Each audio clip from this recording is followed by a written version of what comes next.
अर्थ का सबसे पहला 3D मॉडल यानी कि ग्लोब 15th सेंचुरी के अंत में बना था।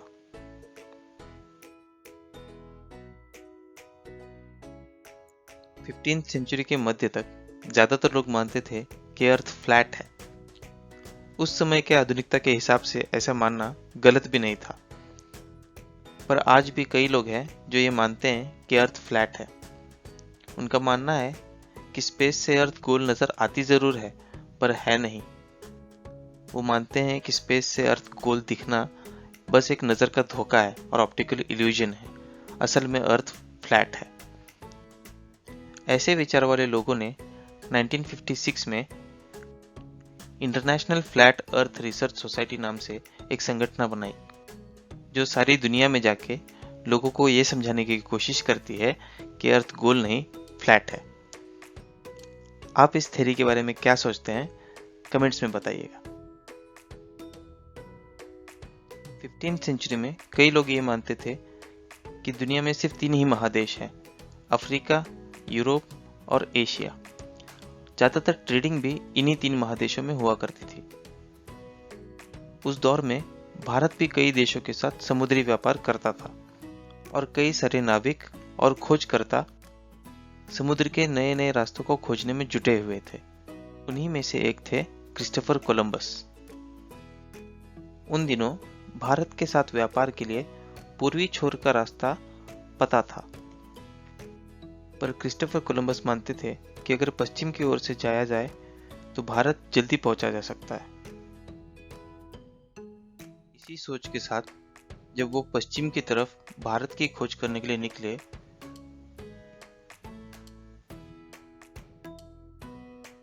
तब अनजाने में वो अमेरिका पहुंच गए और उन्हें लगा कि वो भारत की जमीन पर है। तो इस तरह से अमेरिका की खोज अनजाने में हुई थी। उस वक्त वहां जो आदिवासी जनजाति थी वो कुछ इस तरह से दिखती थी। इन्हीं को इंडियन समझ क्रिस्टोफर कोलंबस ने इन्हें रेड इंडियंस नाम दिया।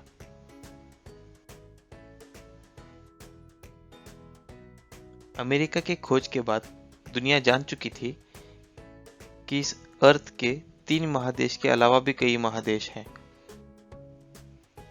उस समय इन 3 कॉन्टिनेंट्स को ओल्ड वर्ल्ड के नाम से रेफर किया गया और नए खोजे गए 2 कॉन्टिनेंट्स यानी नॉर्थ अमेरिका और साउथ अमेरिका को न्यू वर्ल्ड के नाम से जाना गया।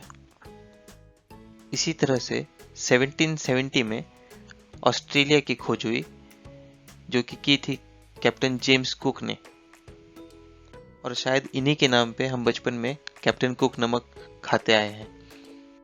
बाद में एंटार्क्टिका की खोज 1820 के करीब और आर्कटिक की खोज 1908 में हुई है। तो इस तरह से आज जिस दुनिया को हम जानते हैं उसे मुश्किल से 100 साल हुए हैं। दुनिया भर के लोग न जाने कब से मैप्स का इस्तेमाल कर रहे हैं,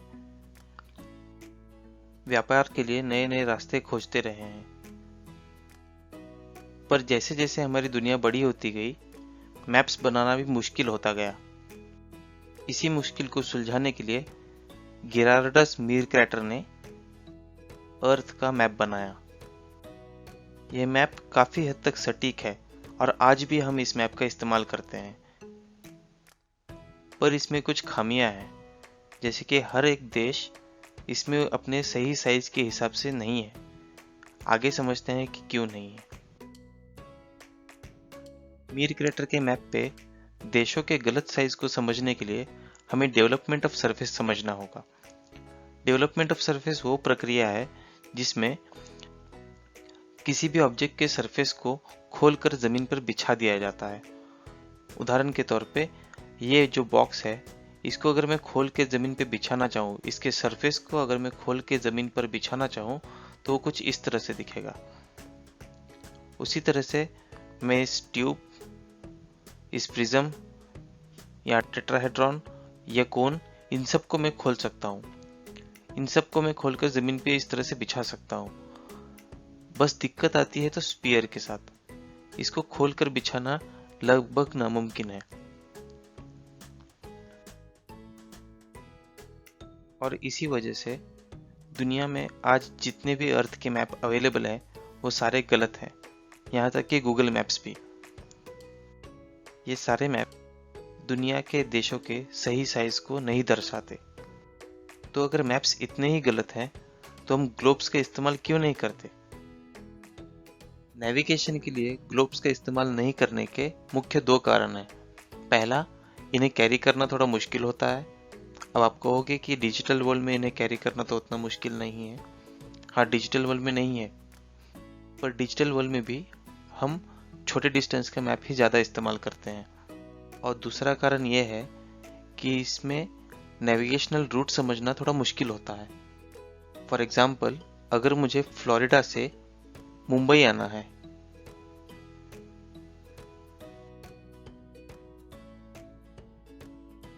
फ्लोरिडा से मुंबई तक का शॉर्टेस्ट डिस्टेंस और बेस्ट पॉसिबल रूट समझना ग्लोब पर काफ़ी मुश्किल है।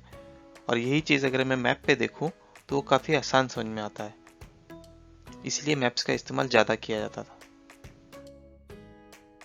एक तरह से देखा जाए तो गिरार्डस मेयर क्रैटर का जो मैप है वो इतना भी गलत नहीं है। हाँ, इसमें कुछ देशों के साइज थोड़े अजीब हैं, कुछ बड़े हैं, कुछ छोटे हैं, पर ये नेविगेशन के लिए एकदम सही रूट दिखाता है। पर मेयर क्रैटर के मैप में देशों के साइज अलग अलग क्यों हैं, ये समझने के लिए मेयर क्रैटर प्रोजेक्शन समझना होगा, जिसका इस्तेमाल करके उन्होंने ये मैप बनाया था। मेयर क्रैटर प्रोजेक्शन वो प्रोजेक्शंस हैं जिनमें सिलेंड्रिकल शेप पर अर्थ को प्रोजेक्ट किया जाता है। तो जो भी इक्वेटोरियल एरिया है वो सही तरीके से प्रोजेक्ट होता है, बस, और जो पोल के एरियाज हैं वो खिंच जाते हैं। तो आप देखोगे कि जो पोल की तरफ के जो देश हैं वो खिंचकर लंबे हो गए हैं। यहाँ नीचे की ओर अगर आप देखोगे तो एंटार्क्टिका बिल्कुल नीचे है और वो खिंचकर पूरे मैप पर नीचे बिछ चुका है। मेयर क्रैटर प्रोजेक्शन के कारण एंटार्क्टिका फैल के बिछा हुआ नजर आता है और काफी बड़ा दिखता है, पर असल में वो काफी छोटा है और इसके साइज अमेरिका और मेक्सिको का एरिया के बराबर ही है। इसी तरह से ग्रीनलैंड, अगर मैं ग्रीनलैंड को साउथ अमेरिका के बगल में लाके रख दूं तो उसका जो ट्रू साइज है वो साउथ अमेरिका से 8 गुना छोटा है। पर मेयर क्रैटर मैप पर ग्रीनलैंड साउथ अमेरिका के जितना ही बड़ा नजर आता है।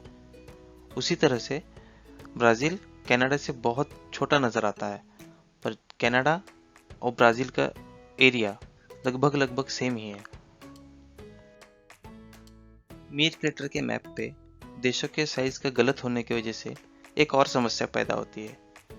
मैप पे दिया गया जो स्केल है उस स्केल का इस्तेमाल अगर मैं मैप को पढ़ने के लिए करता हूँ तो ये जो डिस्टेंस है जो यहाँ 3550 किलोमीटर्स नज़र आ रहा है, उसको अगर मैं ग्रीनलैंड पे ले जाके रखता हूँ, मेयर क्रैटर के ग्रीनलैंड पे, और अगर ट्रू साइज ऑफ ग्रीनलैंड पे मैं रखता हूँ तो आपको पता चलेगा कि मेयर क्रैटर के मैप पे कितनी बड़ी गलती नज़र आती है। मेयर क्रैटर के मैप के हिसाब से ग्रीनलैंड की जो चौड़ाई है वो 3550 किलोमीटर से भी ज़्यादा है, पर असल में ग्रीनलैंड की चौड़ाई उतनी नहीं है। इस बात से हम ये समझ सकते हैं कि जो मैप है उससे हमारे जो काल्पनिक क्षेत्रफल बनता है वो सही नहीं है।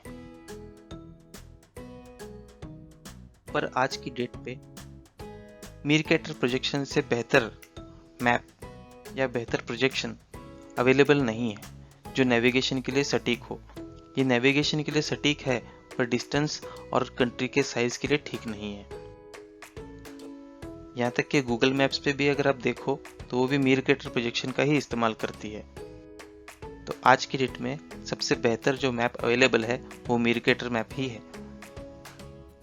अगर आपको देशों के सही साइज का अंदाज लेना हो तो क्या करें? देशों के सही साइज को जानने के लिए thetruesize.com पर लॉगिन करें। इस वेबसाइट पे आप किसी भी देश को सर्च कर सकते हैं सर्च करने के बाद में वो देश हाईलाइट हो जाएगा। आप उस देश को ड्रैग करके इक्वेटर पे ला सकते हैं या फिर जिस देश के साथ आपको कंपेयर करना है उसके करीब ले जा सकते हैं और उस देश की सही साइज को समझ सकते हैं। thetruesize.com का पेज कुछ इस तरह से नज़र आता है। यहाँ जाकर आप किसी भी देश का नाम सर्च कर सकते हैं। फॉर एग्जाम्पल मैं ग्रीनलैंड को ही सर्च करता हूँ। इस तरह से ग्रीनलैंड सिलेक्ट हो जाता है। आप इसको पकड़ के लेफ्ट क्लिक करके ड्रैग कर सकते हैं और जितना आप इक्वेटर के पास लाएंगे ये अपने ट्रू शेप में, ट्रू साइज में आता जाएगा। अगर आप यहाँ देखेंगे तो ये साउथ अमेरिका से काफ़ी छोटा है, पर मैप पर ये साउथ अमेरिका जितना ही बड़ा नज़र आता है। इसी तरह से आप किसी भी देश को कंपेयर कर सकते हैं और साइज का अंदाज़ा ले सकते हैं। इस वेबसाइट का लिंक मैंने डिस्क्रिप्शन में दे दिया है। आशा करता हूँ कि आपको वीडियो पसंद आया होगा और आज आपने कुछ नया सीखा होगा। ऐसे ही रोचक जानकारी के लिए हमसे जुड़े रहें। धन्यवाद।